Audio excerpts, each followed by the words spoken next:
चीन बार बार तोड़ रहा है भारत का भरोसा। समझौते के बावजूद भी भारत के खिलाफ प्रोपेगेंडा फैलाकर सेना के मनोबल को तोड़ने की साजिश रच रहा है चीन। लेकिन भारत इस बार चीन को बख्शने की मूड में नहीं है। जी हां दोस्तों, इस बार ड्रैगन के साजिश का मुंह तोड़ जवाब देने की मूड में है भारत। तो आइए दोस्तों समझते हैं इस वीडियो में पूरा माजरा क्या है।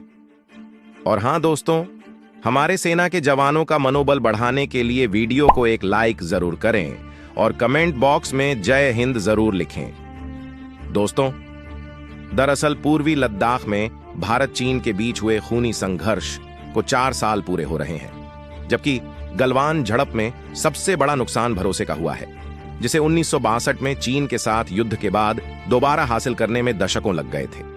दोस्तों, हाल ही में 15 जून 2020 को पूर्वी लद्दाख में भारत चीन के बीच हुए खूनी संघर्ष को 4 साल पूरे हो रहे हैं। ऐसे में दोनों देशों के बीच रिश्ते तनावपूर्ण बने हुए हैं। दोनों देशों के बीच गतिरोध कितने गहरे स्तर पर पहुंच चुका है, इसका अंदाजा इसी बात से लगा सकते हैं कि नरेंद्र मोदी ने जब अपने तीसरे कार्यकाल के लिए शपथ ग्रहण ली तो पुतिन, बाइडेन समेत दुनिया भर के राष्ट्राध्यक्षों ने उन्हें बधाई दी, लेकिन चीनी राष्ट्रपति शी जिनपिंग ने बधाई तक नहीं दी। वहीं मोदी 2.0 से शुरू हुआ यह गतिरोध मोदी 3.0 में भी जारी रहने वाला है, क्योंकि चीन किसी भी हालत में एलएसी पर अप्रैल 2020 से पहले वाली स्थिति पर लौटने के लिए तैयार नहीं है, जिसकी भारत हमेशा से ही मांग करता रहा है। दोस्तों, आपको बता दें कि हाल ही में एक सेना से retired lieutenant general VR Bhushan का मानना है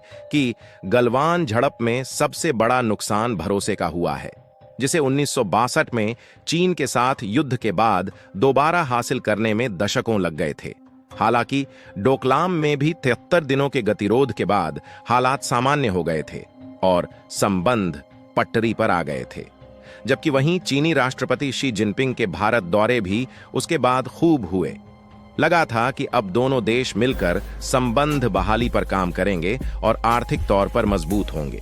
लेकिन 2020 की गर्मियों में हुई उस झड़प के बाद से भारत और चीन के बीच कम से कम 21 दौर की कमांडर स्तर की वार्ता और 13 दौर की विदेश स्तर की वार्ताएं हो चुकी हैं, जिसके बाद 5 टकराव बिंदुओं पर सैनिकों की वापसी संभव हो पाई है, जिनमें पैंगोंग त्सो के उत्तरी और दक्षिणी किनारे, गोगरा हॉट स्प्रिंग्स क्षेत्र में पेट्रोलिंग पॉइंट्स 15 और 17 से, और गलवान घाटी।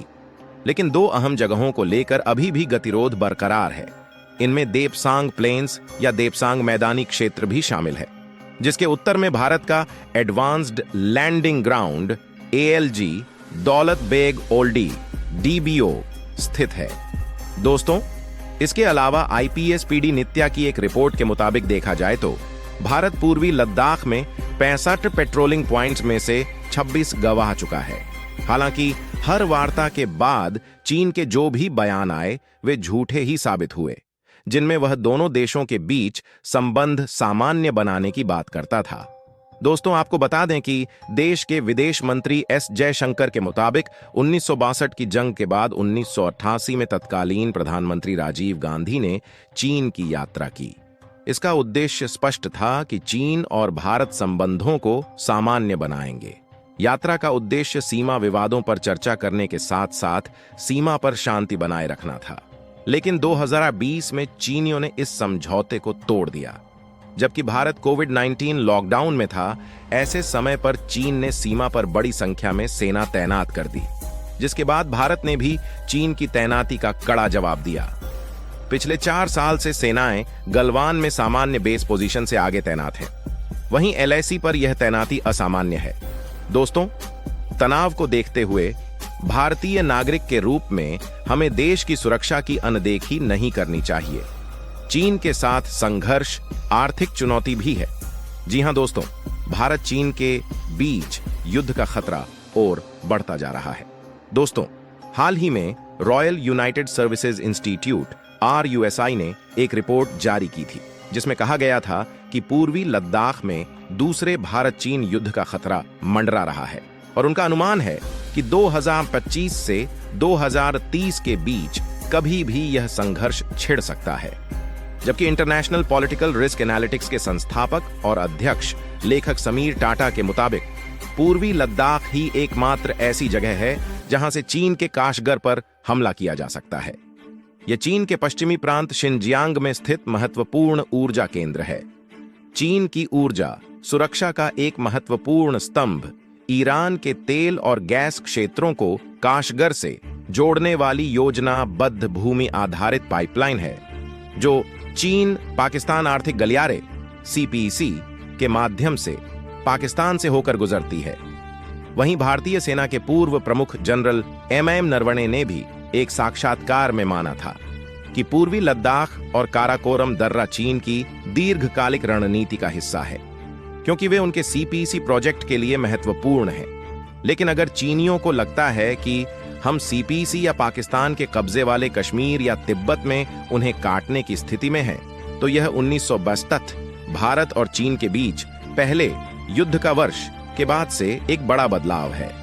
हाल ही में जनरल नरवणे ने दावा किया कि गलवान में हुई झड़प दोनों देशों के बीच एक महत्वपूर्ण घटना साबित हुई।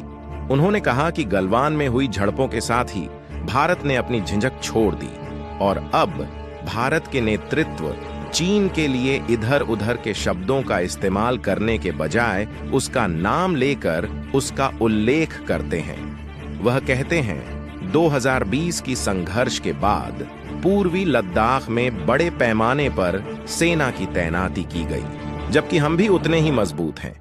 वहीं भारत चीन को सीधे टक्कर दे रहा है। माउंटेन वॉरफेयर में कोई छोटा बड़ा नहीं होता। वह आगे कहते हैं कि सच तो यह है कि गलवान में हालात स्थिर हैं। चीनी उस क्षेत्र में कुछ नहीं कर सकते, क्योंकि वहां भारतीय सेना की तादाद बहुत अधिक है।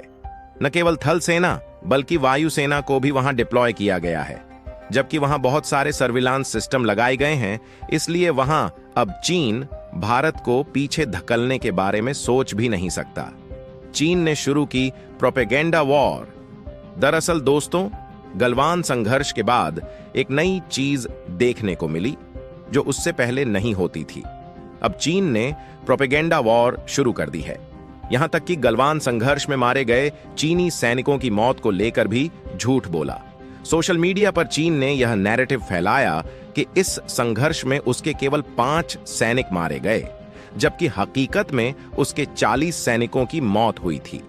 यहां तक कि ऑस्ट्रेलियाई मीडिया ने भी इसकी पुष्टि की थी। गलवान के बाद से चीन ने सरकारी मीडिया सहित पूरा प्रचार तंत्र खुद को सर्वश्रेष्ठ साबित करने में झोंक रखा है। प्रोपेगेंडा फैलाकर भारत को कमजोर करने की साजिश। जी हां दोस्तों, चीन की इस प्रोपेगेंडा वॉर का उद्देश्य भारतीय मनोबल को कमजोर करना है। चीन एक मनोवैज्ञानिक युद्ध लड़ रहा है, जो बॉर्डर पर नहीं बल्कि सोशल मीडिया के माध्यम से लड़ा जा रहा है। वह भारत सेना के फैसलों पर दबाव डालना चाहता है और उनमें व्यवधान पैदा करना चाहता है। इसके जवाब में भारत ने अपनी सुरक्षा को मजबूत करने के लिए कई रणनीतिक उपाय किए। इसमें रक्षा खर्च में बढ़ोतरी, एडवांस हथियारों की खरीद में तेजी और निगरानी क्षमताओं में वृद्धि शामिल थी, जबकि भारत ने अन्य क्षेत्रीय शक्तियों के साथ गठबंधन को मजबूत करने की भी कोशिश की। वहीं दूसरी ओर अमेरिका, जापान और ऑस्ट्रेलिया के साथ मिलकर क्वाड बनाया, जो उसकी बदलती रणनीति का संकेत देता है। ड्रैगन को भी झेलना पड़ा बड़ा नुकसान। जी हां दोस्तों, दरअसल गलवान के बाद से चीन ने सैन्य, आर्थिक और कूटनीतिक रूप से बहुत कुछ खो दिया है। दूसरी ओर इसने भारत को प्रतिरोध को मजबूत करने के लिए प्रेरित किया, जबकि सैन्य रूप से 43 सैनिकों की जान गंवाने के अलावा चीन को उनके परिवारों के गुस्से का सामना करना पड़ा और साथ ही पीएलए को एलएसी पर स्थायी रूप से 50,000 अतिरिक्त सैनिकों को तैनात करने के लिए मजबूर होना पड़ा, जो कि पिछले 60 वर्षों में नहीं हुआ था। वही चीन को सुपर हाई एल्टीट्यूड्स इलाके में जान माल के भारी नुकसान के साथ पीएलए के सैनिकों के स्वास्थ्य संबंधी चिंताओं से भी जूझना पड़ा। वहीं दूसरी ओर सुपर हाई एल्टीट्यूड्स इलाके में सैनिकों के रहने के लिए बड़ा इंफ्रास्ट्रक्चर डेवलप करना पड़ा। वहीं चीन को भर्ती संबंधी चुनौतियों से भी जूझना पड़ रहा है, यहां तक कि तिब्बतियों की भर्ती करनी पड़ रही है। दोस्तों, वहीं चीन के आक्रामक रुख के जवाब में भारत ने पूर्वी लद्दाख में 70,000 से अधिक सैनिक तैनात किए हैं। दरअसल ऐतिहासिक रूप से चीन भारत के संबंध शुरू से ही तनावपूर्ण रहे हैं, जिसकी जड़ लंबे समय से चल रहा सीमा विवाद है। 3,788 किलोमीटर लंबी वास्तविक नियंत्रण रेखा, जो दोनों देशों के बीच वास्तविक सीमा है, यहां पर जबरदस्त सैन्य तैनाती देखी सकती है, जो कि पाकिस्तान के साथ नियंत्रण रेखा पर की गई तैनाती के लगभग बराबर है। वहीं दूसरी ओर LAC के साथ नदियां, झीलें और बर्फ से ढके पहाड़ ऐसे हालात पैदा करते हैं जहां दोनों पक्षों के सैनिक कई जगहों पर आमने सामने आ जाते हैं, जिससे टकराव बढ़ जाता है। दोस्तों, हाल ही में भारत ने चीन को मुंहतोड़ जवाब देने के लिए पिछले कुछ सालों में भारत ने उत्तरी, मध्य और पूर्वी क्षेत्रों में इंफ्रास्ट्रक्चर डेवलपमेंट किया है। साथ ही भारत ने पूर्वी लद्दाख में 70,000 से अधिक सैनिक, करीब 100 बख्तरबंद टैंक और करीब 330 BMP पैदल सेना के लड़ाकू वाहनों के साथ साथ रडार सिस्टम, आर्टिलरी गन और अन्य हथियार सिस्टम तैनात किए हैं। तो दोस्तों, आप लोगों को क्या लगता है, चीन की इस हिमाकत पर भारत को मुंहतोड़ जवाब दिया जाना चाहिए या नहीं? आपकी क्या राय है? आप सभी कमेंट बॉक्स में जरूर लिखें। और हां, अगर आप मेरे चैनल में नए हो तो मेरे YouTube चैनल को सब्सक्राइब जरूर कर लें। तो चलिए दोस्तों, मिलते हैं फिर एक नई वीडियो में।